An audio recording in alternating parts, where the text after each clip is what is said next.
우리 함께 인사하겠습니다. 잘 나오셨습니다. 성도님 얼굴만 봐도 은혜가 됩니다. 사랑하고 축복합니다. 사랑하고 축복합니다. 아프리카 탄자니아의 초원에 가보면요, 영양의 일종인 누라고 하는 영양과 비슷하게 생긴 그러한 동물들이 있습니다. 이 누떼가 살고 있는데요, 이 누떼들은 비가 오지 않은 이 건기에는 1600km를 이동하여서 풀이 있는 곳으로 간다고 합니다.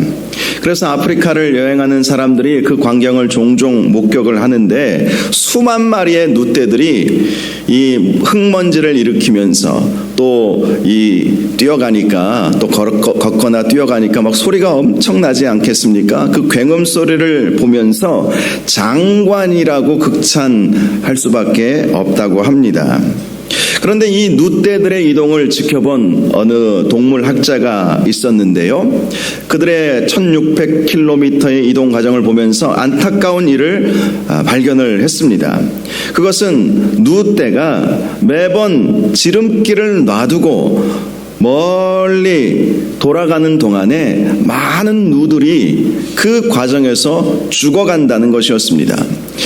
동물학자 입장에서는, 아니, 저 길 말고 이 길로 가면 훨씬 더 안전하고 더 빠른데 왜 저렇게 돌아가나 가만히 조사해 보았더니, 이 누라고 하는 동물들의 습성은 한번 간 길로 간다는 거예요. 그 길이 어려움이 있고 죽음이 있고 험난한 길이라 할지라도 한번 간 길로만 간다는 것입니다. 그래서 앞장서 있는 이 누떼들이 그 길로 가면 그냥 아무 생각 없이 그 길로 따라간다는 것이죠. 이 습성 때문에 가는 길, 더 좋은 길이 있음에도 불구하고 그 가는 길에 많은 누들이 죽는 일들이 있게 된다는 것이죠. 사실 우리 인생을 돌이켜보면 아니면 돌아가야 되지 않겠습니까? 이 길인 것처럼 생각하고 그 길로 갔지만, 이곳이 아니구나, 이 길이 아니구나, 이렇게 생각을 하면 돌아가야 합니다. 아무리 그 길이 빠른 길이고 익숙한 길이고 그동안 걸어갔던 길이라 할지라도 아니면 돌아가야 하는 것이 인생에 있어서 승리의 비결인 것이죠. 아버지에게 자신의 몫을 먼저 유산으로 달라고 했던 한 아들이 있었습니다. 그는 굉장히 계획적인 사람이었어요. 과거 자신에게 주어진 상속분은 주로 땅이었습니다. 가축이나 땅이었습니다. 그런데 아버지에게 당돌하게 저에게 줄 상속을 미리 주십시오, 그렇게 말을 한 거예요. 아버지는 그 아들의 요구를 들어주었습니다. 그런데 며칠 만에 그 땅들을 다 팔아버리고 그리고 먼 나라로 간 거예요. 어떻게 며칠 만에 팔 수 있겠습니까? 이미 계획적으로 다 그 땅을 살 사람들을 다 생각해 두었던 것이죠. 미리 뒤에서는 거래를 다 해 놓았던 것입니다. 그는 아버지로부터 멀리 떠나서 먼 나라로 가서 성공해 보겠다, 이렇게 생각을 한 것입니다. 그만큼 계획적이고 또 진취적인 그러한 사람이었던 것이죠. 하지만 그는 먼 나라로 가서 하는 일마다 안 되었던 것입니다. 결국 돼지들이 먹는 쥐엄나무 열매를 먹을 수밖에 없는 그런 아주 비참한 상태가 되어버리고 말았죠. 허랑방탕하여서 모든 것을 허비하여 버렸다라고 성경은 말씀하고 있습니다. 허랑방탕하였다라는 것이 놀고 먹고 하면서 다 없애버렸다는 의미는 아닙니다. 물론 그런 의미도 있지만, 그가 아버지를 떠나서 그 나름대로 자신의 계획을 실천해보고자 했지만 다 어떤 일이든지 안 되었다는 것이죠. 그러니 망해버릴 수밖에 없었던 것입니다. 그런데 그 아들이 잘한 일이 하나 있었습니다. 이 길이 아니구나 하면서 아버지께로 돌아간 것, 그것이 그 아들에게 있어서 아주 잘한 일이죠. 만약에 그 아들이 이 길이 아니구나 라고 판단했으면서도 다시 아버지께로 돌아가지 않았다면 그 아들은 어떻게 되었겠습니까? 돼지들이 먹는 쥐엄나무 열매를 먹으면서 쓸쓸하게 그의 생을 마감했을 것입니다. 하나님의 백성은 하나님의 인도하심을 받을 때에 가장 안전합니다. 하나님께서 인도하여 주시는 그 길로 걸어갈 때가 가장 안전한 삶인 것이죠. 눈 덮인 알프스 산맥을 등반하는데 반드시 필요한 사람이 있습니다. 아무리 산을 잘 타고 올라가는 사람이라 할지라도, 아무리 좋은 장비를 가지고 있다 할지라도 그 등반객을 인솔해주는 그 사람이 없으면, 길잡이라고 하죠. 그러한 길잡이가 없으면 그 등반은 실패할 수밖에 없습니다. 인생이라는 산맥을 등정하는 데에도 길잡이가 필요하죠. 암벽에 부딪혔을 때에, 험한 길을 만났거나 길을 잃어버렸을 때에, 위기의 상황이 발생했을 때에 길잡이가 그 위험을 피할 수 있도록 도와줄 수 있기 때문인 것입니다. 그래서 우리 인생 가운데에서도 우리의 삶을 선하게 인도하여 주시는 길잡이가 필요한 것이죠. 그분이 바로 우리 예수 그리스도이신 것입니다. 예수님께서 우리의 삶을 가장 안전하게 인도하여 주시고 선한 길로 인도하여 주신다는 사실을 잊지 마시기를 바랍니다. 예수님께서 말씀하여 주신 그 말씀대로 살기만 해도 우리는 안전한 길로 나아갈 수 있게 되는 것입니다. 시편 119편 105절을 보면 주의 말씀은 내 발의 등이요 내 길의 빛이니이다, 이렇게 말씀을 하고 있습니다. 여러분, 우리가 인생을 살아가면서 많은 경우에 그동안에 살아왔던 경험으로 살려고 하지 않습니까?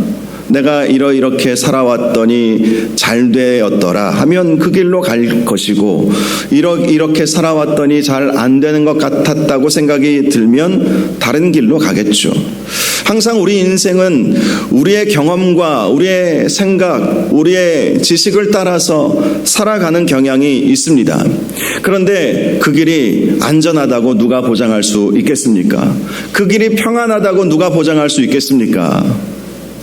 인생을 오래 산 분들도 자신의 인생을 돌이켜보면서 후회스러운 일들이 참 많았다라고 고백하는 그러한 말씀을 많이 들어보지 않습니까? 여러분, 가장 안전한 길은 주의 말씀대로 행하는 길임을 믿으시기 바랍니다. 주의 말씀대로 순종하며 살아갈 때에 그 길이 가장 행복하고 가장 안전하고 가장 평안한 길이라는 사실을 우리가 잊어서는 안 되는 것입니다. 야곱이 주의 말씀을 따라서 지금 가장 안전한 길로 지금 밧단 아람까지 도착하게 된 것을 오늘 본문은 우리에게 보여주고 있습니다. 야곱은 형 에서와 아버지 이삭을 속여서 장자의 축복을 빼앗아 가지 않았습니까? 그러니 형이 가만히 있을 리가 있나요? 야곱을 죽이려고 했을 때에 리브가가 야곱에게 외삼촌 라반에게 잠시 가 있어라, 그러면 내가 곧이어 사람을 보내어서 형 에서가 그 감정이 누그러지면 너를 다시 데리고 오도록 그렇게 하겠다. 그렇게 해서 이제 야곱은 그 먼 밧단 아람까지 가게 된 거예요. 당시 야곱이 살고 있었던 곳은 브엘세바라고 하는 곳이었는데요. 브엘세바에서 밧단 아람까지의 그 거리는 직선 거리로는 한 700km, 육로는 아무래도 이렇게 굴곡을 거쳐서 이렇게 가야 되니까 약 1000km 정도 되는 거리였습니다. 그 거리면 건강한 남자라고 할지라도 한 달은 좋게 걸리는 그러한 거리였죠. 그런데 문제는 그 길을 가는 도중에 온갖 위험이 도사리고 있었다는 거예요. 도적대들을 만날 수도 있고요, 사나운 맹수들을 만날 수도 있었습니다. 그리고 한 달 가까이 되는 그 거리에 배고픔과 또 밤에는 추위, 낮에는 더위, 또 목마름을 견디어내야 하는 그 미지의 그 알 수 없는 그 길을 걸어가야만 했던 것이죠. 그런데 야곱이 하나님 앞에 간절히 기도했을 때 베델에서 야곱은 하나님을 만나지 않았습니까? 하나님은 야곱에게 약속하여 주셨어요. 내가 너와 함께 할 것이다. 너의 가는 길에 평안함이 있을 것이다. 즉 야곱이 지금 밧단 아람까지 지금 도착한 장면을 우리가 오늘 본문을 통해서 보게 되는데요. 야곱이 그 험난한 그 길, 외롭고 쓸쓸하고 두렵고 어려운 그 길을 어떻게 그곳까지 홀로 갈 수 있었느냐? 혼자가 아니었기 때문이었다는 것을 기억해야 하는 것입니다. 하나님이 그의 길에 인도자가 되어주시고 그를 도와주셨기 때문에 그 바단 아람까지, 하란 땅까지 그 길을 걸어갈 수 있게 되었던 것이죠. 하나님이 함께 하시는 성도의 길은 하나님이 인도하시기에 안전한 길임을 믿으시기 바랍니다. 그러므로 항상 우리의 인생길을 살아가면서 하나님을 찾으시기 바랍니다. 하나님 도우시옵소서. 하나님께서 인도하시는 그 길을 보여주시옵소서. 그 길을 따라 걸어가기를 원합니다. 그렇게 우리가 하나님을 의지할 때에 하나님은 우리의 삶을 책임져 주시고 우리의 인생길을 안전하게 지켜주실 것입니다. 1절을 보면 야곱은 드디어 동방 사람의 땅에 도착하게 되었습니다. 동방 사람의 땅이라고 하는 것은 메소포타미아 지역을 말하는 것이죠. 그리고 하란 근교까지 오게 되었다는 것을 말씀하는 것입니다. 그곳에 도착해 보니까 우물이 하나 있었는데요. 그 우물 곁에 양 3떼가 누워 있는 것을 보게 되었습니다. 길을 가면서 이렇게 여러 사람들을 이렇게 처음 만나게 된 거예요. 여러 사람들과 양떼들이 평화롭게 누워있는, 그리고 그 가운데에는 우물이 있고 그것을 본 것이죠. 그 우물 곁에는 양떼에게 물을 먹이려고 기다리는 목자들이 있었습니다. 야곱은 그 목자들에게 내 형제여 어디서 왔느냐라고 물어봅니다.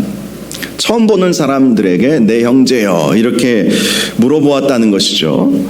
지금 동방에 살던 이 사람들, 이 바단 아람 근처에 하란 땅에 살고 있는 사람들의 이 혈통은요, 지금 야곱과 똑같았어요.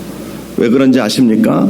그곳이 바로 아브라함과 사라의 고향이지 않았습니까? 그리고 야곱 입장에서는 아버지 이삭, 어머니 리브가도 다 그곳 출신이에요. 그러니 자기도 바로 혈통적으로 보면 바로 이 메소포타미아 하란 땅 사는 이 사람들과 똑같은 모습을 하고 있지 않겠습니까? 그러니 그곳에서 양을 치는 목자들에게 내 형제여 당신들은 어디서부터 왔습니까? 라고 물어본 것입니다. 그러자 그들은 우리는 하란에서부터 왔다라는 말을 해주었어요. 야곱의 최종 목적지가 어디였습니까? 하란이었잖아요. 근데 하란에서 왔다는 소식을 듣고 야곱이 얼마나 반가웠겠습니까? 그래서 그들에게 묻습니다. 너희가 나홀의 손자 라반을 아느냐? 그 하란 땅에서 살고 있는 자신의 외삼촌 라반을 알고 있는지를 물어봅니다. 그랬더니 그들이 우리가 라반을 잘 알고 있지요. 이렇게 대답을 한 거예요. 야곱은 반가워서 라반은 평안하냐? 이렇게 물어봅니다. 그러자 목자들은 그가 평안하다 이렇게 알려주면서 또 하나 새로운 기쁜 소식을 알려주었습니다. 라반의 딸이 라반의 양을 몰고 지금 이곳으로 오고 있다는 것이었습니다. 야곱은 단지 동방 땅에 처음 도착한 우물에서 이 목자들을 만난 것도 반가운데 꿈에도 그리던 그 라반의 딸을 지금 이곳에서 만날 수 있게 된다는 그 기대감에 흥분을 하게 되었습니다. 그러면서 목자들에게 이렇게 말합니다. 해가 아직 높은즉 가축 모일 때가 아니냐. 양에게 물을 먹이고 가서 풀을 뜯게 하라. 야곱은 굉장히 현실적인 사람이었잖아요. 가만히 보니까 목자들이 지금 우물 뚜껑을 열고 지금 우물에서 물을 양들에게 먹이면 나중에 라헬이 양들을 몰고 오면 자연스럽게 그렇게 라헬의 양들이 물을 먹을 수 있지 않을까 이런 생각 때문에 지금 왜 이렇게 놀고 있습니까? 당신들 지금 우물의 그 뚜껑을 열고 지금 당신들의 양에게 물을 먹이십시오. 그렇게 말을 한 거예요. 그런데 말씀을 보니까 목자들은 그렇게 하지 않겠다. 그렇게 이야기를 합니다. 그 이유는 3절에 나와 있습니다. 당시 그 목자들 사이에는 약속이 하나 있었죠. 모든 양떼들이 다 모인 이후에야 물을 함께 먹이기로 서로 약조한 것입니다. 왜 그런 약속을 했겠습니까? 물이 모자랐기 때문이겠죠. 양떼들이 와서 물을 먹으려면 많은 양의 물이 필요한데 우물에서 나오는 그 물로 모든 양을 한꺼번에 배불리 먹일 수는 없었겠죠. 그래서 다 모였을 때 물이 적으면 적은 대로, 넉넉하면 넉넉한 대로 우리 함께 먹이자, 이러면서 이제 약속을 체결을 했던 것이죠. 야곱은 그 사실을 몰랐기 때문에 아니 차례대로 와서 물을 먹이고 그러면 나중에 사실 라헬을 생각한 것이죠. 라헬이 와서 기다리지 않아도 바로 라헬의 양떼가 물을 먹을 수 있지 않을까 이런 생각을 했던 것입니다. 야곱은 굉장히 현실적인 그런 사람이었습니다. 그래서 때로는 일을 잘하기는 했지만 현실 이면의 것을 보지 못하는 실수도 종종 저지르기도 했죠. 이 모습이 야곱의 본래의 모습이에요. 야곱의 본래의 모습.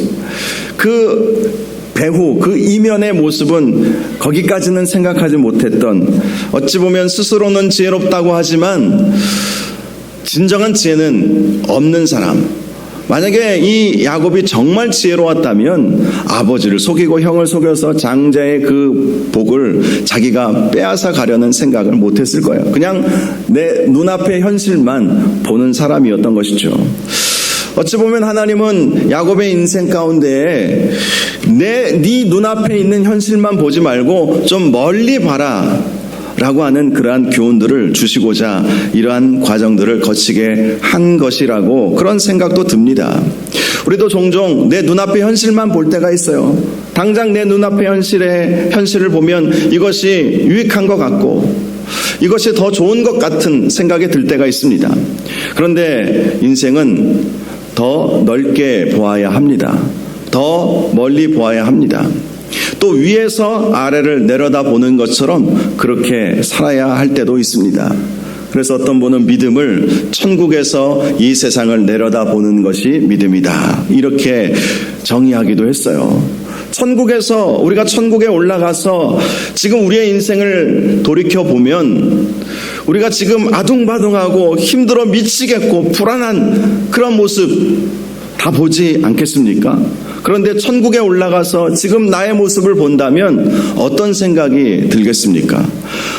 그때 그렇게 염려하지 않아도 아무 문제도 없었는데, 그때 그렇게 아둥바둥하게 그렇게 살지 않아도 되었을 텐데, 좀 더 넉넉하게 좀 나누어주고 더 용납하고 그렇게 살았으면 훨씬 더 풍성하고 훨씬 더 의미 있는 인생을 살 수 있었을 텐데, 그렇게 생각하지 않겠어요? 우리가 짧은 인생이지만 10년 전, 20년 전을 생각해 보아도 그런 생각이 들 때도 있지 않습니까? 그때 왜 그렇게 잠도 못 자고 그랬을까? 지금 생각해 보면 참 별건 아닌데 왜 그때 그렇게 나도 힘들었고 내가 힘든 그것을 내 아내를 힘들게 했고 내 자식들을 힘들게 했고 우리 부모님들을 힘들게 했고 내 주변 사람들을 왜 그때 그렇게 힘들게 했을까? 10년 전, 20년 전만 생각해 보아도 그런 생각이 들지 않습니까? 저만 그런 것 같아요. 여러분들의 표정을 보니까 전혀 안 그랬다는 듯이 표정을 지으시는데 정말 그렇지 않아요? 10년 전, 20년 전 딱 그렇게 불안하고 힘들어하고 두렵고 그랬을 때에 지금 돌이켜 생각해 보면 그래도 잘 살아왔는데, 그래도 지금까지 하나님의 인도하심을 따라서 여기까지 이렇게 올 수 있었는데 왜 그때 그렇게 아둥바둥하게, 왜 그렇게 불안해하면서 살았을까? 그런 생각을 하잖아요. 우리가 천국에 가서 우리의 삶을 내려다본다고 생각해 보십시오. 뭐 때문에 그렇게 악착같이 이겨보려고, 1등해 보려고, 더 많이 돈 벌어보려고 뭐 그렇게 힘들게 살았을까? 그러면서 놓친 게 얼마나 많았는가? 이런 생각을 하지 않겠습니까? 그래서 하나님은 때때로 우리에게 고난을 주시면서 인생을 넓게 보도록 하시는 그러한 방법을 우리 하나님은 쓰시기도 하는 것입니다. 야곱의 인생을 쭉 돌이켜보면 결국 그는 더 큰 시각을 갖게 되고 인생을 더 넓게 바라보게 되고, 가장 중요한 건 인생의 가장 중심이 되시는 분은 우리 하나님이시다. 하나님을 따라 살면, 하나님께 순종하며 살고 하나님의 말씀에 순종하며 살면 그것이 가장 안전하고 가장 보람된 길이라는 사실을 하나님은 야곱에게 가르쳐 주고 싶으셨던 것이죠. 9절을 보면 드디어 야곱이 라반의 딸 라헬을 만나게 되었습니다. 라헬이 그의 아버지의 양들을 몰고 우물에 도착하게 된 것이죠. 보통 양을 치는 일은 그 집안의 아들들이 주로 했습니다. 그런데 라반에게는 아들이 없었어요. 그래서 라헬이 아버지의 양을 몰고 지금 풀을 먹이고 지금 우물에 도착하게 된 것이죠. 물론 그에게는 언니도 있었습니다. 그런데 그 다음 말씀을 보면 언니는 시력이 약했다 이렇게 말하고 있지 않습니까? 물론 이 시력이 이 시력만을 의미하는 것이 아닙니다. 총명함을 의미하는 것이기도 하죠. 이 라헬은 총명했고 또 신실했습니다.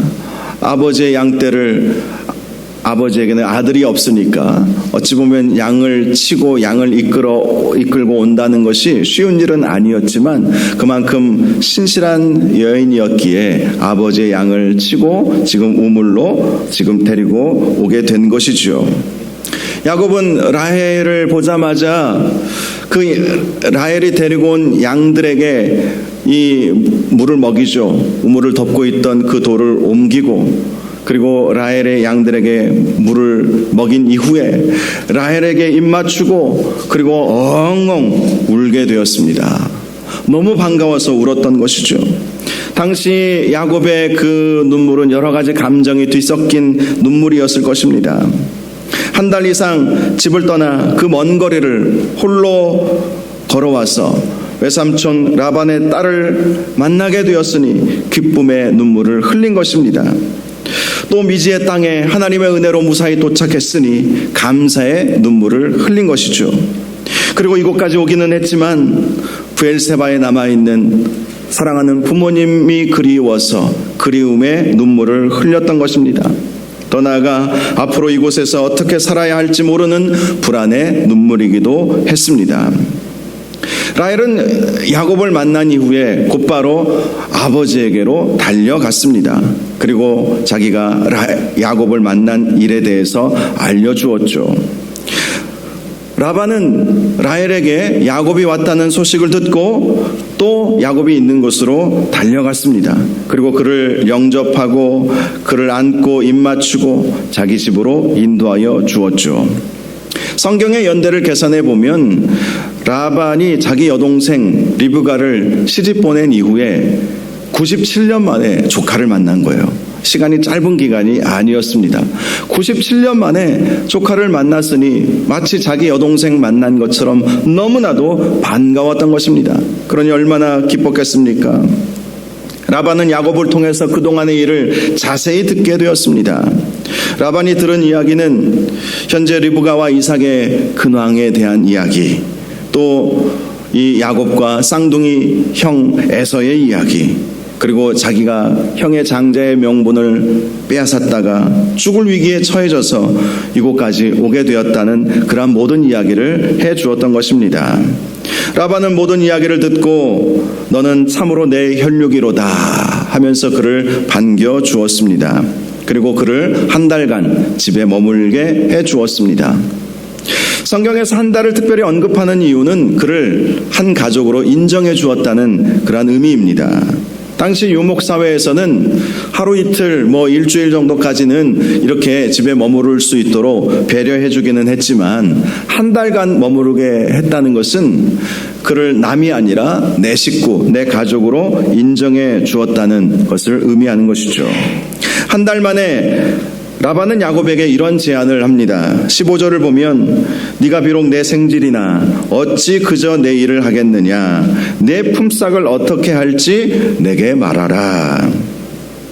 라반은 한 달 동안 야곱을 지켜보았습니다. 그리고 야곱의 성실함과 그의 총명함을 보게 되었던 것이죠. 그리고 라반은 아들이 없었기 때문에 내심 그를 자기 아들처럼 그렇게 여기고자 했던 것임을 알 수 있습니다. 그런데 야곱은 라반에게 이렇게 말하죠. 내가 외삼촌의 작은 딸 라헬을 위하여 외삼촌에게 7년을 섬기리이다. 7년 동안 돈 받지 않고 외삼촌을 위해서 섬길 테니까 라헬과 결혼시켜 주십시오. 그렇게 말씀을 드렸던 것이죠. 야곱이 이렇게 한 이유는 어머니 아버지가 지금 자신을 외삼촌에게 보냈던 이유가 무엇인지 그는 잊지 않고 있었기 때문이었습니다. 당시 이삭과 리브가가 야곱을 외삼촌 라반이 있는 곳으로 보낸 이유는 에서처럼 야곱이 이방 여인과 결혼하지 않게 하기 위해서 그렇게 보냈던 것이죠. 야곱도 그 사실을 잊지 않고 있었어요. 그것이 아버지와 어머니의 뜻이고 그것이 하나님의 뜻이구나. 이것을 알고 있었기 때문에 7년 동안 무상으로 라헬과 결혼만 시켜준다면 봉사하겠습니다. 그렇게 말씀을 드린 것입니다. 고대 근동에 있어서 신랑은 신부를 데려오기 위해서 모하르라고 불리는 결혼 지참금을 지불하는 것이 일반적인 관습이었습니다. 당시 고대 근동의 문서들을 보니까요, 당시 사람들의 일반적인 결혼 지참금은 노동자 품삯의 약 3년에서 5년 사이의 품삯에 해당하는 돈을 지불하고 그렇게 아내를 삼았다는 기록이 있습니다.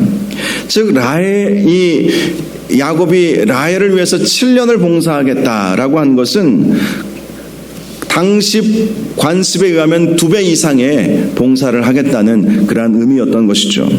그만큼 야곱은 라헬을 보면서 라헬에 대한 사랑의 감정을 갖게 되었던 것입니다. 라반에게는 2딸이 있었죠. 라헬과 레아와 라헬이라고 하는 2딸이 있었습니다. 그런데 레아는 시력이 약하고 라헬은 곱고 아립다웠다. 그래서 야곱이 라헬을 더 사랑했다. 이렇게 말씀을 하고 있습니다. 좀 전에 말씀드린 것처럼 시력이 약했다는 것은 총명함이 떨어졌다라는 그러한 의미를 가지고 있는 것이죠. 야곱은 그걸 보고 이제 알았던 것이죠. 라헬을 그래서 더 사랑하게 되었던 것이고 라헬을 위해서 7년간 외삼촌을 위해서 일해야 되겠다. 이렇게 결단을 내리게 되었던 것입니다.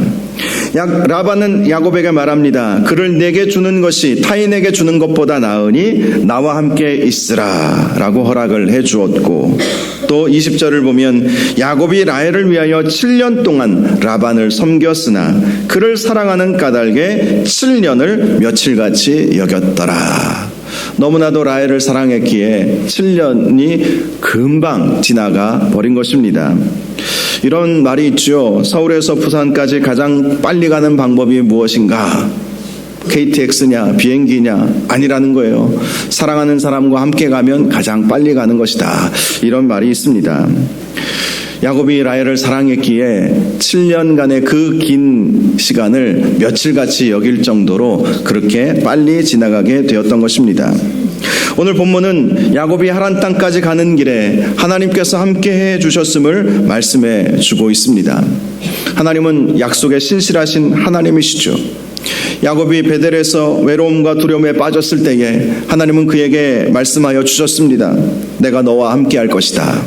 내가 이루려는 그 일을 다 이루기까지 너를 지키고 보호해 줄 것이다. 야곱은 그 하나님의 약속의 말씀을 듣고 이 라반이 있는 이 하란 땅까지 올 수 있게 되었던 것입니다. 그 약속에 신실하신 하나님을 믿고 그는 라헬과 결혼까지도 할 수 있게 되었던 것이죠. 여러분, 하나님께서 인도하여 주시는 그 길이 가장 안전한 길이라는 사실을 항상 잊지 마시고 주님께서 우리를 선하게 인도하여 주심을 믿고 주님의 말씀에 순종하며 살아가시기를 주의 이름으로 축복합니다. 영국이 낳은 청교도 신앙가 존 버년이라고 하는 목사님이 있었습니다. 그는 국왕의 명을 어긴 죄로 감옥에 갇히게 되었습니다. 어느 날 간수장이가 존 버년 목사님에게 윗사람 모르게 옥문을 열어주면서 집에 가셔서 가족들을 잠시 만나고 오십시오. 이렇게 배려를 해 주었습니다. 존 버년 목사님은 그 간수장이의 호의에 감사하면서 감옥을 나오게 되었습니다. 그런데 얼마쯤 가다가 이 존 버녀는 다시 감옥으로 돌아온 것입니다. 간 수장은 왜 돌아왔습니까? 제가 잠시 시간을 드렸는데 왜 돌아왔습니까? 라고 질문을 했습니다. 그때 존 버녀 목사님이 이렇게 말해 주었습니다. 당신의 호의는 고맙지만 하나님께서 인도하시는 길이 아니라서 돌아왔습니다. 그렇게 대답을 해준 것입니다. 그리고 1시간 후에 영국 국왕이 감옥을 시찰 나온 거예요. 그리고 존 버년이 그대로 감옥에 있다는 사실을 확인하고 돌아갔습니다. 국왕이 돌아가자 간 수장은 말합니다. 목사님께서 하나님의 인도하심을 따라 행동하셨기에 목사님도 살고 저도 살았습니다. 이제는 제가 목사님께 가라 오라 하지 않을 테니까 목사님의 마음에 하나님의 인도하심을 따라서 가고 싶으실 때 가시고 오고 싶으실 때 오십시오. 그렇게 했다는 이야기가 있습니다. 하나님은 우리가 하나님을 찾고 하나님을 의지하면 저와 여러분의 인생길에서도 갈 길을 밝히 보여주실 것입니다. 하나님은 우리의 삶을 가장 좋은 길로 인도하여 주시는 분이십니다. 하나님만이 우리가 가야 할 길을 온전히 알고 계시는 분이십니다. 우리는 어디로 가야 할지 모르지만 하나님은 이미 다 알고 계세요. 그리고 우리가 하나님을 의지하면 하나님은 우리를 그 길로 인도하여 주십니다. 하나님은 역사를 주관하시는 분이시고 생사화복을 주관하시는 분이십니다. 그래서 우리가 하나님을 의지하고 하나님의 약속의 말씀을 의지하며 순종하며 사는 것이 너무나도 중요한 것입니다. 저와 여러분이 야곱처럼 하나님의 약속의 말씀을 의지하고 살아감으로 우리의 인생길에 우리와 함께하여 주시는 하나님의 은혜를 날마다 경험하시기를 주님의 이름으로 축원합니다. 나의 길 주님만이 아십니다. 내가 아는 것 같아도 나는 사실 그 길을 갈 수도 없어요. 주님께서 도우셔야만 주님께서 가장 좋은 곳으로 우리를 인도하여 주신다는 사실을 꼭 믿으시고 오직 주님만을 의지하며 주님께서 걸어가게 하신 그 길을 따라 순종하며 걸어가시는 저와 여러분들 되시기를 주님의 이름으로 축복합니다. 우리 함께 찬양하겠습니다. 나의 가는 길 주님 인도하시네. 우리가 항상 인생길을 살아가면서 이 사실을 놓치시지 말아야 합니다. 나의 가는 길 주님 인도하십니다. 그러므로 주님이 인도하시는 그 길을 우리가 순종하며 걸어가야 하는 것이죠. 우리가 이 찬양 부르면서 함께 우리의 삶에 우리 주님께서 선하게 우리의 삶을 인도하여 주옵소서 이러한 기도하는 마음으로 함께 찬양할 수 있기를 원합니다.